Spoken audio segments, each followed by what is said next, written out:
नायक का शुरुआती हिस्सा, खासकर जब चीफ मिनिस्टर का इंटरव्यू और चीफ मिनिस्टर जर्नलिस्ट की बातों से इरिटेट होकर बोल पड़ता है, सिर्फ एक दिन तो ये सीएम बनकर देखो। और जर्नलिस्ट एक दिन का चीफ मिनिस्टर बनके जो कमाल करता है, आपके मंत्रियों के भ्रष्टाचार की असली चढ़ाव, इसलिए मैं आपको भी गिरफ्तार करता हूं। दरअसल ये फिल्म उस पॉइंट तक एक सोशियो पॉलिटिकल एक्सपेरिमेंट दिखती है। समाज में लोगों के बीच ये टाइम पास वाली बात सबके साथ हुई होगी कि अगर तुम्हें मुझे देश का प्राइम मिनिस्टर बना दिया जाए तो क्या करोगे। एक आम आदमी को, राह चलते फिरते को उठा के पीएम बना दीजिए। नायक का शुरुआती हिस्सा सिनेमा की दुनिया में एक कमाल का एग्जाम्पल है कि स्टोरी टेलिंग में ऐसा क्या कहा जाए जो लोगों का ध्यान चुटकी बजाते ही खींच ले। फिल्म में जैसे ही एक दिन के चीफ मिनिस्टर का काम खत्म हो जाता है, फिल्म ऑर्डिनरी हो जाती है, जिसमें ड्रामा तो है पर नयापन कुछ भी नहीं। जर्नलिस्ट का घर तोड़ दिया जाता है, उस पर अत्याचार हो रहे हैं, पर पूरे स्टेट के लोग उसके साथ आ गए हैं कि चुनाव लड़के फिर से चीफ मिनिस्टर बनो। यहां से नॉनसेंस की शुरुआत हो चुकी है। अरविंद केजरीवाल, उसकी पार्टी पहले इलेक्शन में मात्र 28 सीट से जीत पाई थी, क्योंकि बैकग्राउंड में अन्ना हजारे का एंटी करप्शन मूवमेंट था। और उसके बाद अरविंद केजरीवाल मोदी के खिलाफ लड़े और उनकी जमानत जब्त हो गई थी बनारस से 2014। पर फिल्मी दुनिया का अरविंद केजरीवाल, हमारा जर्नलिस्ट, फिल्म के अंदर कुछ मिनट्स में ही चीफ मिनिस्टर बन जाता है। उसकी पार्टी के सारे एमएलए जीत जाते हैं रिकॉर्ड वोट से, एज पर नायक फिल्म की गोदी मीडिया। अभी संपन्न हुए चुनाव में नई स्थापित लोकहित पार्टी के नेता श्री शिवाजी राव रिकॉर्ड वोटों से विजयी हुए हैं। उनकी पार्टी का हर उम्मीदवार जीता है, मेजॉरिटी नहीं, सभी सीट। 2015 आम आदमी पार्टी ने दिल्ली विधानसभा इलेक्शन में 70 में से 67 सीट जीत ली थी। तो राइटर ने सोचा कि 3 भी क्यों छोड़े, 70 में 70। कौन सा रियल इलेक्शन और अरविंद केजरीवाल है।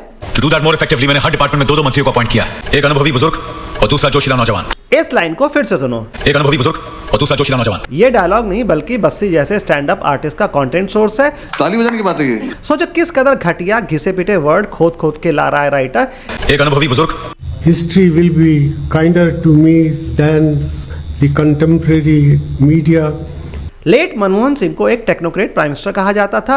अगर आप गूगल करें कैटेगरी पॉलिटिकल टर्मिनोलॉजी, फिर क्लिक करके अंदर जाएं और पॉलिटिकल टर्मिनोलॉजी बाय कंट्री, फिर यहां से क्लिक करके फिर आई पर क्लिक करके पॉलिटिकल टर्मिनोलॉजी इन इंडिया के अंदर जाएं तो पूरा पेज मिल जाएगा। पेज के अंदर पेज मिल जाएंगे राजनीति से जुड़े शब्दों के। सोचिए किस कदर गंवार या नॉन सीरियस राइटर है कि पॉलिटिक्स पर बनी फिल्म में पॉलिटिक्स से जुड़े शब्द यदा कदा ही मिलेंगे।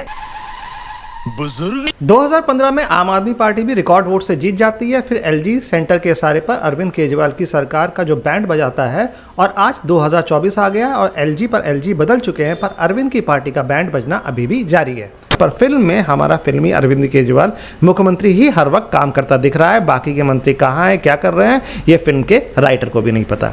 पर आम आदमी पार्टी के मंत्री अपना काम करने की कोशिश कर रहे हैं, एलजी का बम्बू पीछे लिए हुए, और अरविंद केजरीवाल सीएम होकर भी जेल में ठूस दिए गए।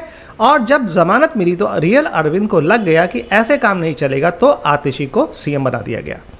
मैं आतिशी ईश्वर की शपथ लेती हूँ। सोचिए असल दुनिया की राजनीति में किस तरह की उठापटक दंगल मचा रहता है।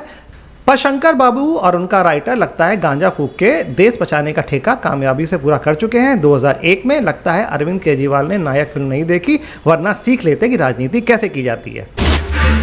फिल्म पूरी तरह से नॉनसेंस हो चुकी है अब तक। राइटर बस किसी तरह से लिख के स्क्रिप्ट को खत्म कर देना चाहता है। वो सिटी में सीरियल बॉम्ब ब्लास्ट करवा देता है। मुख्यमंत्री चुपके से अपने लव इंटरेस्ट से मिलने जाता है। लव इंटरेस्ट का बाप बोलता है मेरा होने वाला दामाद सरकारी नौकरी में होना चाहिए, मतलब सीएम नहीं, सरकारी जॉब करने वाला। फिर सीएम के माँ बाप मर जाते हैं बॉम्ब ब्लास्ट में। फिर चीफ मिनिस्टर पुराने वाले चीफ मिनिस्टर को मार देता है और राइटर चैन की सांस लेता है कि बाप रे, अच्छा हुआ वेब सीरीज नहीं थी ये। शिकायत पेटी में एक भी शिकायत नहीं है, बस फूल गिर रहे हैं उसमें। इसका मतलब समझ रहे हो, फूल का मतलब इंग्लिश में होता है उल्लू। तो फिल्म मेकर इनडायरेक्टली पब्लिक को बोल चुका है कि देखो फिल्म में तुम्हारा उल्लू काटा जा रहा है।